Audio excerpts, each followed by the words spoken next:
Study IQ IAS, अब तैयारी हुई अफोर्डेबल।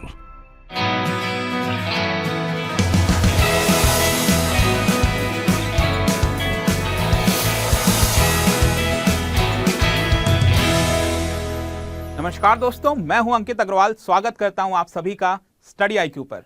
दोस्तों, आई एम श्योर कि आप में से जितने लोग हमारे यूपीएससी कोर्स के अंदर एनरोल कर रखे हैं काफी एंजॉय कर रहे होंगे, क्योंकि ये जो पूरी यूपीएससी की जर्नी है आपको एंजॉय करना है सबसे पहली चीज। क्योंकि जिस दिन अगर आप बोर हो गए तो इतना लंबा ये प्रिपरेशन होता है कि आप वहां तक जा नहीं पाओगे।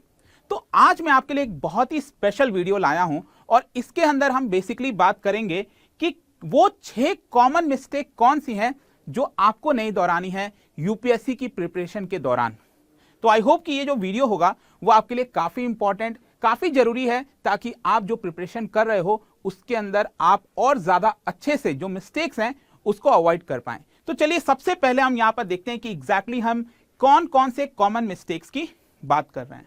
तो सबसे पहला है that is not checking the syllabus thoroughly. जी हाँ, कोई भी एग्जाम हो, it's not just about UPSC, या फिर कोई भी एग्जाम हो, वहां पर सिलेबस तो इंपॉर्टेंट होता ही है, लेकिन स्पेशली यूपीएससी जो है उसके अंदर ये और भी ज्यादा इंपॉर्टेंट हो जाता है। क्योंकि जैसा कि आपको पता होगा, आप में से जितने लोग प्रिपेयर कर रहे हैं, न्यूज़पेपर आप पढ़ते होंगे। न्यूज़पेपर में आप खुद सोच के देखिए, डेली जब आप एक एक पन्ना पलट रहे हो तो वहां पर इतने सारे न्यूज हैं, आपको कैसे पता चलेगा कि कौन से न्यूज के ऊपर फोकस करना है, कौन से न्यूज के ऊपर फोकस नहीं करना है।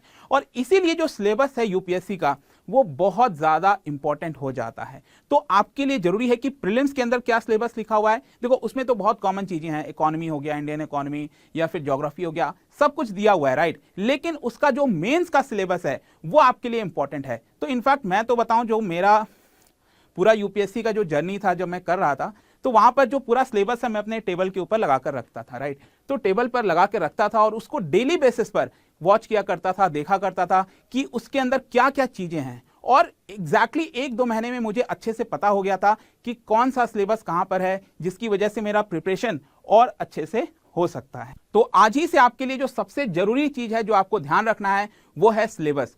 सिलेबस आपको पता होना चाहिए। यूपीएससी में स्पेशली जो मैं आपको बता रहा था कि चाहे कोई भी सब्जेक्ट हो, जीएस पेपर 1 में क्या क्या पूछा जाता है, जो उसके अंदर एंशिएंट हिस्ट्री से लेकर वर्ल्ड वॉर, हर एक टॉपिक आपको पता होना चाहिए। जीएस 2 के अंदर क्या क्या पूछा जा रहा है, चाहे इंटरनेशनल रिलेशन हो। जीएस 3 के अंदर जैसा कि आपको पता होगा इकोनॉमी वाला पार्ट है, वो सारी जो चीजें हैं। जीएस 4 आपको पता है एथिक्स वाला आ जाता है।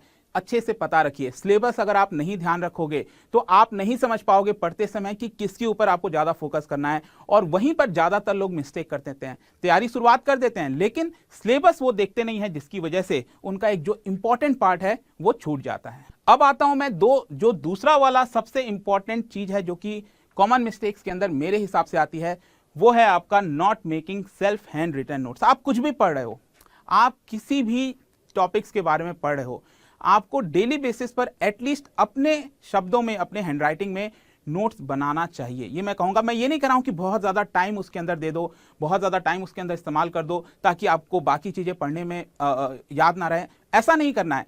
जो भी आप पढ़ो, एटलीस्ट एक टॉपिक अगर आप अपने हैंडराइटिंग में उसको लिख दोगे वहां पर कि ये इंपॉर्टेंट चीज था, ये करंट अफेयर्स था जो मैंने पढ़ा था। इनफैक्ट एग्जाम देने के जस्ट पहले आप क्या रिवाइज करके जाओगे, आप वापस से पूरा बुक्स तो पढ़ नहीं सकते हो। जरूरी इसीलिए हो जाता है कि जो हैंड रिटन नोट्स है वो आपका तैयार होना चाहिए, कि जब एग्जाम आएगा उसके जस्ट पहले मुश्किल से 1-2 घंटे के अंदर आपने जितनी तैयारी की है साल भर की, वो आपको अच्छे से पता होनी चाहिए। तो दूसरा मिस्टेक जो है वो आप मत करिएगा, दैट इज सेल्फ नोट्स बनाना काफी इंपॉर्टेंट होता है। अब मैं आता हूं तीसरा नंबर का जो सबसे कॉमन मिस्टेक है, and that is lack of consistency. ये मैं ज्यादातर देखता हूं स्टूडेंट्स में जो कि यूपीएससी की तैयारी कर रहे हैं, कि उसके अंदर कंसिस्टेंसी नहीं रहती है। आपने खुद भी इस चीज को रियलाइज किया होगा। आपने देखा होगा कि कभी आपके अंदर बहुत ज्यादा मोटिवेशन आ गया, कोई स्पीच आपने सुन ली, किसी टॉपर्स का टॉक देख लिया, उसमें अचानक से क्या हुआ कि आपने 1 दिन तक, 2 दिन तक बहुत अच्छे से आपने पढ़ा, 12 घंटा पढ़ रहे हैं, 15 घंटा पढ़ रहे हैं, 18 घंटा पढ़ रहे हैं, लेकिन अल्टीमेटली क्या हुआ, 2-3 दिन के बाद वो मोटिवेशन चला गया और आपके अंदर कंसिस्टेंसी नहीं बनी रही और आप वो नहीं पढ़ पाए। तो इस चीज को ब्रेक नहीं करना है। यूपीएससी एक बहुत लॉन्ग प्रोसेस होता है, आपको लंबे समय तक यहां पर कंसिस्टेंसी बना के रखनी है। भले ही दिन में आप 8 घंटे पढ़िए, 6 घंटे पढ़िए, लेकिन वो कंसिस्टेंसी होनी चाहिए। 2-3 दिन में अगर आप 18 घंटे पढ़ के ब्रेक ले लोगे तो वो यूपीएससी में वर्क नहीं करेगा। तो जो तीसरा मिस्टेक है वो आपको नहीं दोहराना है, that is lack of consistency. अब मैं आता हूं जो फोर्थ कॉमन मिस्टेक है मेरे हिसाब से, और वो चौथा वाला पार्ट है, वो ये है that is not revising thoroughly. आप तैयारी कर रहे हो, दैट इज इंपॉर्टेंट, अच्छी बात है, अच्छे से करना चाहिए, बेस्ट तरीके से करना चाहिए। आपने पूरे साल भर मेहनत की, मान लीजिए 12 महीने हैं साल भर में, उसमें से आपने 10 महीने जमकर मेहनत की, ठीक है, और उसके बाद लास्ट के मोमेंट पे अगर आप रिवाइज नहीं करोगे, लास्ट के 2 महीने में भी आप नए नए टॉपिक्स पढ़ रहे हो, तो वो वर्क नहीं करेगा यूपीएससी के अंदर। जो फोर्थ और मेरे हिसाब से बहुत इंपॉर्टेंट चीज है वो ये है कि आपने जो भी परिश्रम किया है, मेहनत की है, अल्टीमेटली जाकर आपको उसको लास्ट के महीने में, लास्ट 1-2 महीने में जब आप एग्जाम देने जा रहे हो उसके पहले उसको थरोली रिवाइज करना है। तो ये जो मिस्टेक है दोस्तों, ये काफी इंपॉर्टेंट हो जाता है, आपको नहीं दोहराना है, ध्यान रखिएगा, आपको रिविजन अच्छे से करनी है, तभी आपका ये यूपीएससी का एग्जाम निकल सकता है। नेक्स्ट आता हूं मैं, पांचवा जो कॉमन मिस्टेक है। अब मान के चलिए आपने प्रीलिम्स का एग्जाम दिया, ठीक है, प्रीलिम्स का एग्जाम 200 मार्क का होता है, जो पेपर 1 होता है। जो पेपर 2 है वो तो आपको जस्ट क्लियर करना है, पासिंग मार्क्स लाने हैं। लेकिन जो पेपर 1 है, 200 में से आपने 180 मार्क्स ले आए, आप टॉप कर गए प्रीलिम्स के अंदर, आपके हाईएस्ट मार्क्स आए हैं। फिर नेक्स्ट जो स्टेज है वही तो आपका रैंक देगा, that is mains exam. Prelims आपके लिए रैंक नहीं निकालेगा। जो मेंस एग्जाम है, जहां पर आपको राइटिंग करनी है डेली बेसिस पर, मैंने जो मेंस का एग्जाम दिया मुझे पता है, सुबह आपको 3 घंटे बैठकर लिखना होता है, फिर शाम को आपको 3 घंटे लिखना होता है। अगर आपकी राइटिंग प्रैक्टिस नहीं होगी तो क्या आपको लगता है कि जो यूपीएससी का एग्जाम है, क्या आप वो निकाल पाओगे? क्या आपके रैंक अच्छे आ सकते हैं? तो ये एक इंपॉर्टेंट चीज हो जाती है दोस्तों कि जो भी आप पढ़ रहे हो उसको राइटिंग प्रैक्टिस में भी लाना है। मैं ये नहीं कह रहा हूं कि डे 1 से आपको राइटिंग प्रैक्टिस करनी है, आप उसकी शुरुआत करिए। आप जो भी पढ़ रहे हो धीरे धीरे, भले ही आंसर आपका खराब आ रहा हो कोई बात नहीं, आपको राइटिंग प्रैक्टिस होनी चाहिए, and that is very important. UPSC में लोग कंफर्ट ले लेते हैं, रीडिंग खाली हैबिट डाल देंगे और सोचेंगे कि डायरेक्टली एग्जाम में लिख कर आ जाएंगे, तो वो इसके अंदर नहीं चलने वाला। तो ध्यान रखना है, जो 5वां मिस्टेक है आप उसको मत दोहराइएगा।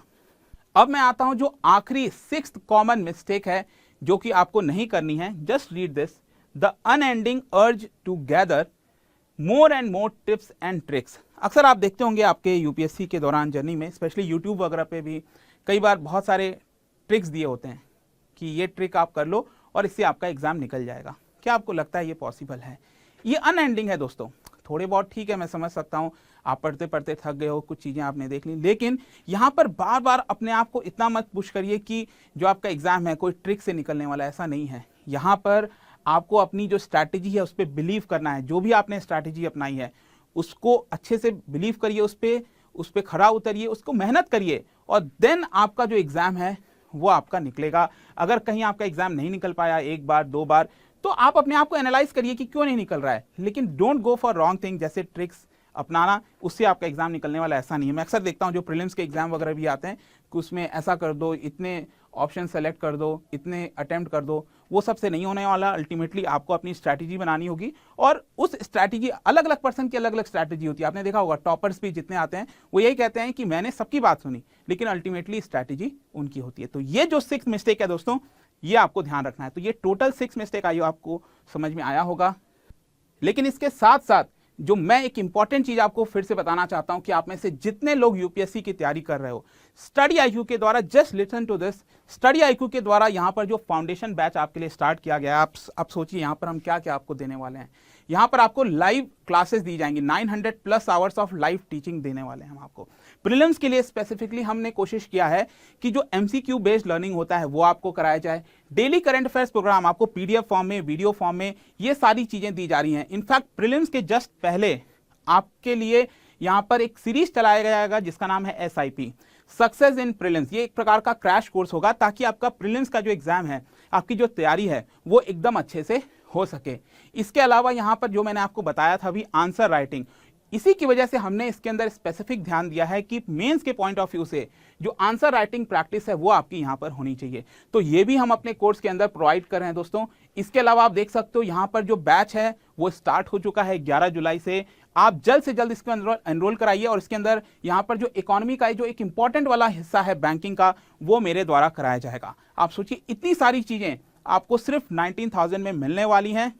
अगर आप कोड इस्तेमाल करते हैं अंकित लाइव, ये पूरा 25,000 का कोर्स आपको अभी के लिए सिर्फ 19,000 में मिल जाएगा। Use the code Ankit live. हमारे ऐप और वेबसाइट पर जाइए, कमेंट सेक्शन में भी आपको इसका लिंक मिल जाएगा, और अभी जाकर अपनी तैयारी को पूरा करिए, क्योंकि मैं आपको बता दूं कि जो अगला जो प्रीलिम्स है वो 2023 में होना है, मई के महीने में 28 मई को एग्जाम है। तो अभी आपके पास सफिशिएंट टाइम है, 10 महीना है कि आपकी तैयारी हो, और हम यहाँ पर जो पूरा सिलेबस है वो आपके लिए पूरा कराएंगे। तो just go there and start. और कोई डाउट है, कोई प्रॉब्लम है तो आप मेरे से इंस्टाग्राम पर पूछ सकते हैं। वैसे मैंने इंस्टाग्राम पे कुछ इंपॉर्टेंट चीज़ें स्टार्ट की हैं आपके लिए, आप देख सकते हो यहाँ पर कई सारे जो इंपॉर्टेंट, जो आपके एग्जाम पर्सपेक्टिव से इंपॉर्टेंट हो सकता है वो मैं आपके लिए लेकर आया हूँ। तो जस्ट स्टार्ट योर जर्नी, जैसे भी करना है, बट आई होप कि you will get success and thank you so much. See you soon in our live batch.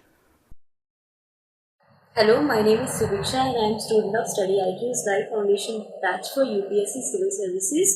I want to express deep gratitude to the whole team of Study IQ because the course is very amazing. The live classes are very good and interactive. The best part of this course is one-to-one mentorship and Gyanvani session because such feature will help the students to stay motivated throughout this long and tough journey. The mentors are very helpful and the current affairs program is also very nice. So I would strongly recommend the new aspirants to enroll themselves for this new course. Thanks so much. Study IQ IAS, अब तैयारी हुई affordable.